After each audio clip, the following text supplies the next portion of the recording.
Nothing like holiday by the fire, huh? Happy December 28th. We're winding down the end of the year, and this is going to be the last Ecoinvestment update for 2014. And it's been a great year and 2 months since we started doing these in October of 2013. I think at that time the market was considerably lower than it is now by some 3,000 points. And we've had nothing but a great run. Yeah, there's been some scary times, I know, but just remember our working thesis, at least here on the Murphy channel, the working thesis for the Rosie Girl is the only thing that's going to stop this bull market in stocks is the Federal Reserve stepping in and raising interest rates, something that they are scared out of their minds to do, given the fragile state of the world economy. So they're playing a fine balancing game of sort of jawboning and sort of talking up rates and the threat of it, but they really don't actually dare do anything in reality. But you know, having said that, you already know what to expect for 2015. It's up and away.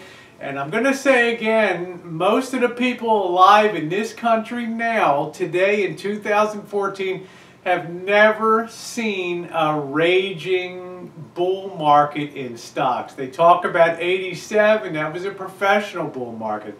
They talk about 2008, the public wasn't really involved in that. It was a financial bubble built on housing. This one, my friends, is the first one since the 1920s. And before it's all over, I'm going to be holding up the cover of a Time magazine, Fortune, and Money magazine, just like I held up the August of 2005 issues when everybody was crowing about the housing, and it made the cover on there. And it was a signal to anybody with a brain, time to get out. Remember the old axiom, guys. When everybody's jealous of what you have, best let them have it, okay? Now, the big question this week, I've had a lot of people have messaged me and said, Rosie, could you please talk about oil prices? Why did oil prices collapse? There's a very simple reason why oil prices collapsed. Before oil prices went high, and I define high as from $60 to $140 a barrel, I think they hit at one point, maybe in 2010 or 2012, I think they skyrocketed up to almost $150 this year. Before that happened, you know, we had this perception in the world that oil was a very short supply item. It's a finite supply, true. I mean, there's a definitive amount of oil in the earth, okay? I agree with that, but you would be surprised how long it would take to deplete that, especially with high prices. Now, when there were very few producers in the world, the price of oil was not so high to encourage marginal exploration by wildcatting companies and all that. But when OPEC started to get greedy, and they started to push the market up to $60 and $70, $80, $90 a barrel, all of a sudden, guys, everybody and his mother became an oil wildcatter out there prospecting for new oil fields.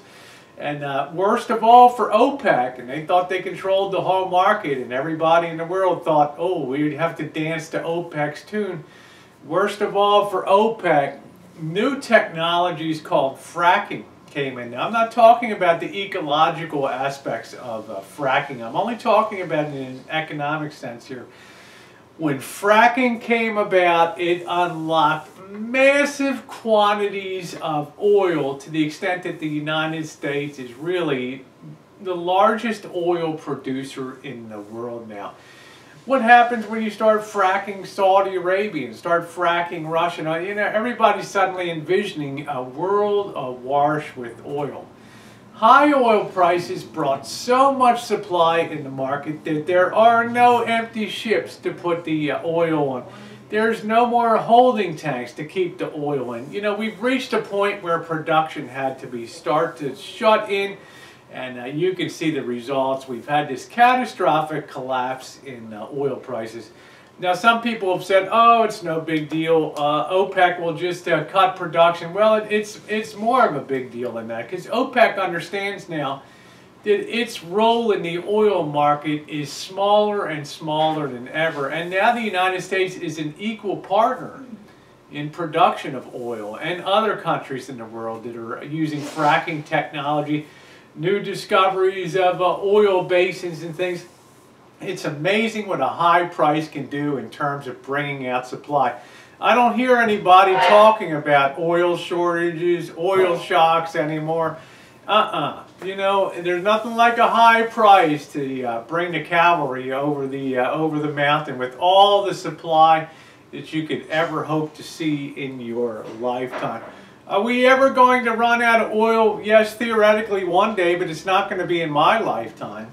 And we may never run out because the price would go so high that it would be a valuable commodity that would be rationed by price itself, right? I mean, that's the way that economics work. For my money, don't hold your breath looking for higher oil prices. Okay, all this production that may be shut in, it's as simple as turning a valve and all that. And prices start to creep up again, which they will. You know, we've had a hard fall down to $55 a barrel for West Texas Intermediate. It might rally up to $65, $70, but the long-term trend is going to be down for quite a while. I haven't even talked about the way that high energy prices encouraged alternative things like solar energy and things. And you got companies like Tesla and Chevy Volt and cars running around. All these things that were an answer to a rigged oil price all through the last 25 years, it all came down to collapse on OPEC and countries like Russia that have built their whole economy on energy. You know, human ingenuity and creativity is astounding, guys. You know, economics is the best driver of creativity. There's nothing like a little pain in the pocketbook to get people thinking, what if? Maybe I could try this. What would happen if I tried this? Do you think this thing could produce more power, this solar panel? Do you think we could actually get a car that got 500 miles between charge? You can see the thought processes that occur thanks to high oil prices. We shouldn't be cursing OPEC for those high prices. We should be down on our knees thanking them for contriving to rig the market for so many years, because they allowed all these alternatives to come around and knock them clear off their stool as the de facto leader in the world energy markets. It's a free market now, guys. Nobody controls it anymore. Enjoy it. Don't waste energy, but don't sit there moaning and wondering about finite supplies of energy and all that. Just marvel and revel in human ingenuity, creativity, and the way that people can work around problems. All right. Thanks so much for watching, guys, and I will see you in the new year.